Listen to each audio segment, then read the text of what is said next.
return, but it's not coming. Now they're aiming for him, and that's a tremendous shot from Bruce. That's the kind of finishing that has made Alex Bruce joint leading scorer in the second division. Alec, we're here at Deepdale. It's a place that's changed a lot over the years since you last played here in 1983. What do you make of the place now compared to when you were a player here? To be honest, I think the ground's fantastic. I really do. I mean, there was a good atmosphere on the old ground, but coming and seeing it, like again today, close up, is just phenomenal. And the playing surface is marvellous. We've just been for a walk through the changing room area with all the fancy facilities they have these days. It's a massive change from when you played here. Yeah, definitely. I mean, for one thing, it's got a coat of paint. I mean, the changing rooms and that, when I was playing, they didn't seem to change from one season to the next. And then you come in for training, and your training kit was put on the floor. It was all washed the night before, but it was just in bags, emptied on the floor. You help yourself to your top and stuff like that. Got the best you could and that. So yeah, everything's changed, you know, but for the better.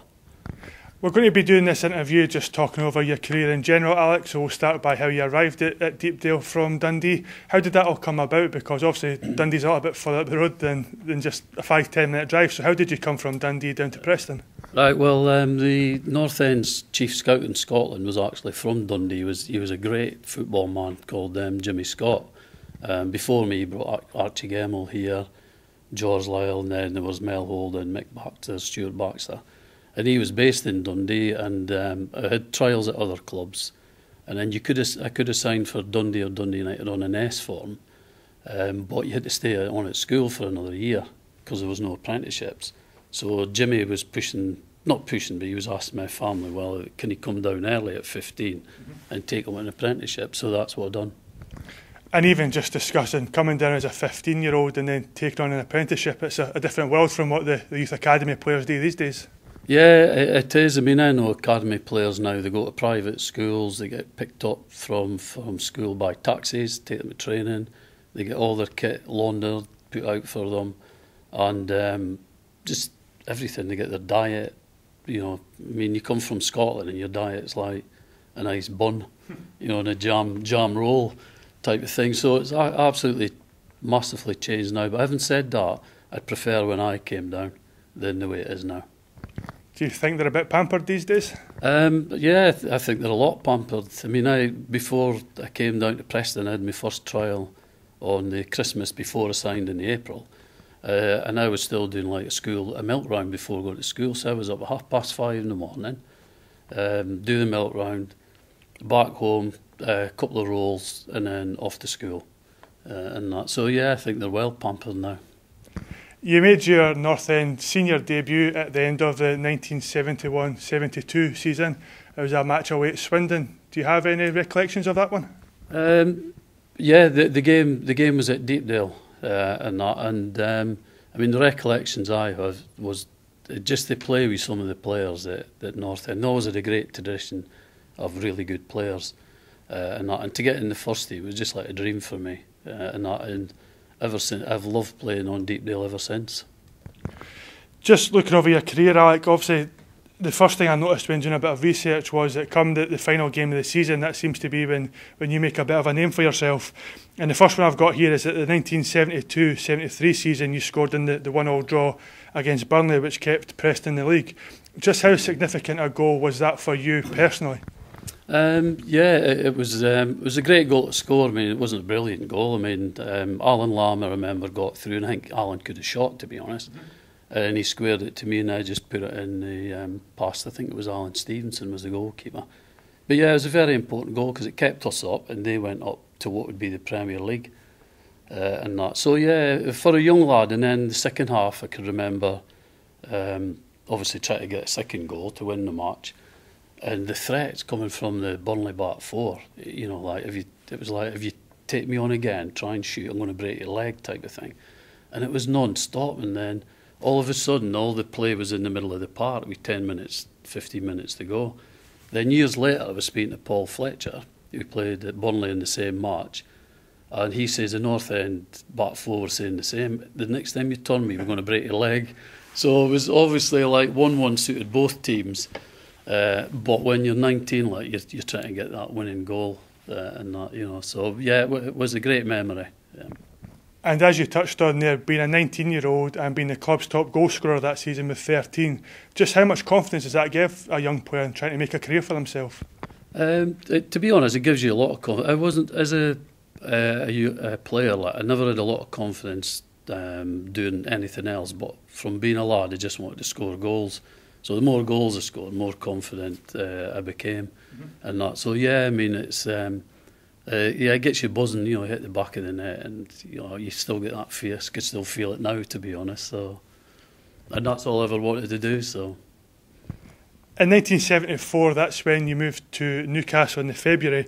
At that time, North End had started the season pretty well, but they were in a bit of a slump when you left. Was the writing kind of on the wall that season for relegation before you left? Well, we were struggling and that, but I mean, they sold me in January, so there was plenty of time, you know, to keep up. And I don't know whether they would have stayed or if I stayed. I don't know, but I do know that. I mean, it wasn't a move I was after. I mean, I would have been quite happy to be a one-club man, but the club kind of was, you know, we've got a big bid in for you, you need to go type of thing. I bet that's football. And you mentioned the big bid. It was £150,000, which in those days is a really significant sum of money. Yeah, it was. I mean, it didn't mean a lot to me, I'll be honest, and that, but it is a lot of money. And then going up to Newcastle, being a bit naive, because I was only just turned 21 then, and I never realised their forward line, how good it was. I mean, there was Malcolm MacDonald and John Tudor playing up front, and they were fantastic together. And I thought, like, I'm going to struggle to get a game here, and I did, to be honest. So I could never get in that forward line. It just wasn't good enough, to be honest. So is it a simple case of you're just frustrated when you're at Newcastle, or as you said there, do you just think, well, these guys are good players, and if I'm not good enough, that's just the way it is? Well, I always thought your career's really short. I mean, I realised that at a young age, and like I said, I just wanted to score goals. I wasn't bothered whether it was for Newcastle or whoever. And to me, I was wasting time because I was just playing in the reserves and then I was sub a lot for the first year. I think I played something like 20 games or something like that. And they ended up playing us in midfield, and there's nothing worse than I was a bit of a poacher type of thing, trying to get you to play in midfield. You're hopeless, you know. I still see it today, you know, bringing strikers back sometimes, and you think, what are they bringing them back for? Like, they've no positional play defence there. They can't tackle normally, a lot of them, and you think, leave them up the pitch, and that. So for me to be playing in midfield, even in what would be the Premier League, and that, it was really hard work. You know, it wasn't that enjoyable. And obviously you then returned to Deepdale, but I think it's fair to say that was quite a controversial move with Sir Bobby Charlton leaving and John Bird going the other way. What was your take on that whole transfer? Well, it was, to be honest, it's quite a long story, but which I'll try and keep short. But the first I knew about it was in the press up north that Newcastle wanted to sign John Bird.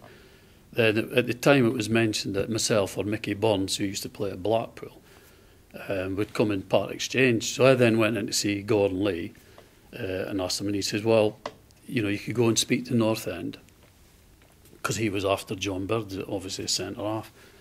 And I met with, it was Alan Jones, Bob Bolton and Tom Gore was the three directors. I mean, lovely men, to be honest, great directors of the club.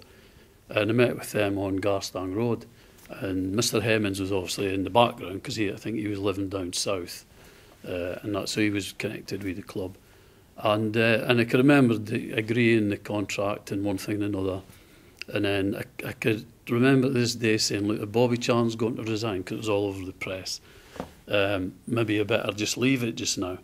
And I was then informed via the four directors, with Mr Hemmings as well, that whatever I'd done, whether it was me or whoever come back to the club, that Bobby Charlton would be leaving the club, and that Harry Cartwright was replacing him, and he was quite happy for me to sign back on. So then I had went back to Newcastle, had another think about it, and then thought, well, if he's going, he's going, and that. So yeah, I'd love to come back. And as you say, you were happy to be a one-man club, so you must have been delighted to be back at Deepdale. Yeah. I mean, I never thought myself as a great footballer, but like I say, I think the fans thought, well, they thought the same. Well, he's not a brilliant football player, but he's always going to be in the penalty box. And to me, even now, I think that quite excites crowds, and me as a player, it did. And I think if they see that you're really thirsty for goals, and you know, I could be having a nightmare, a really average, poor match.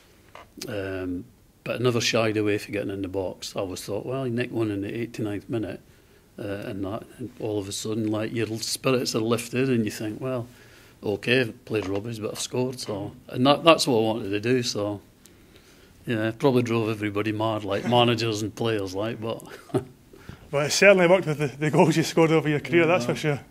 When you came back, Alec, that meant you teamed up with Mick Elms up front. Talk us through the early days of that partnership, because by looking through the record books, it looks like you clicked right away. Yeah, it was funny. Like, I mean, Mick and I have often said we actually, I think we scored, I don't know, 100 and whatever, 40 odd goals between us and 100 and odd matches, and that. So a record at that spell was really good. But he was just such a good player. He was like a strong. I mean, he's not like me. I mean, he's a bit taller than me, but he's not 6 foot. You know, big strapping centre forward and that.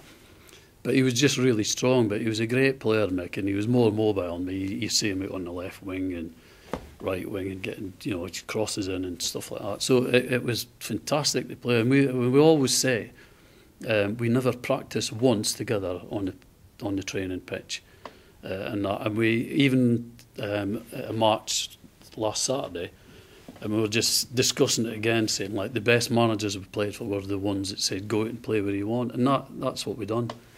And that we were playing for Nobby Styles at the time, and he just says to both of us, go and play where you want on the front line. And we thought, oh, birthday, happy birthday, like, you know, it's great, absolutely fantastic. So. And even then, when we just keep referring back to back then and then to the current day, these days it's all about partnerships and how to, like, you spend a lot of time in the training ground getting to know each other and linking up and doing training exercises. But back in the day, it was a case of just go out and do your own thing and the results will come. Yeah, it was, and you could argue that we could have done different things in that, but the way it turned out, I mean, I say we never socialised off the pitch. We were good friends, we still are, and that. So we never saw each other off the pitch. We never trained. Like I say, we never done this. You know, when you see them all practicing one short and one long and all stuff like that.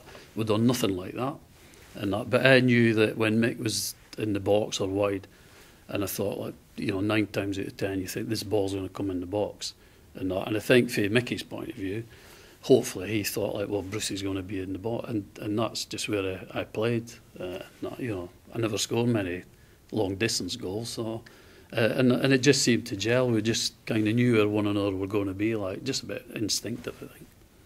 You mentioned you were speaking to Mick at Deepdale at a game recently. When the both of you get together, do you sit and talk about the good old times, or is it more just a social kind of a meeting and just talk about the issues of the day?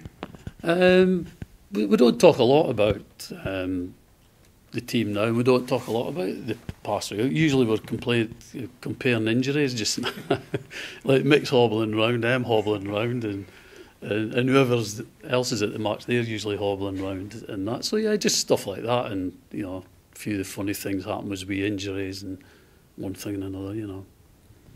Looking at the 1977-78 season, Alec, it was the year North End got promoted back to the second division. And again, it was yourself that came up trumps with the goal against Shrewsbury Town on the last day for the 2-2 draw. What was the atmosphere like around the city and around the stadium that day when you got that 2-2 draw?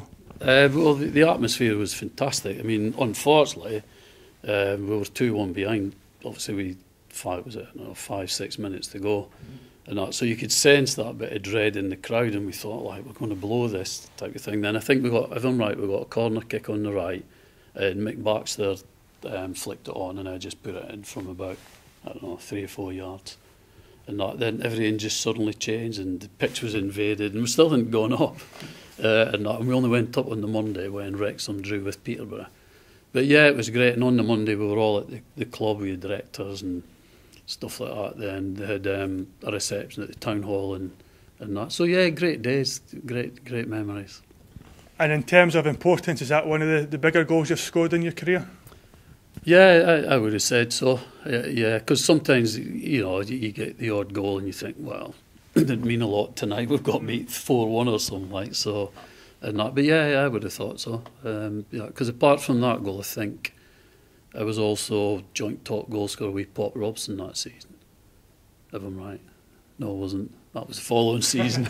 No, yeah, so that was the season I won the Golden Boot. Yeah, so yeah, it was important.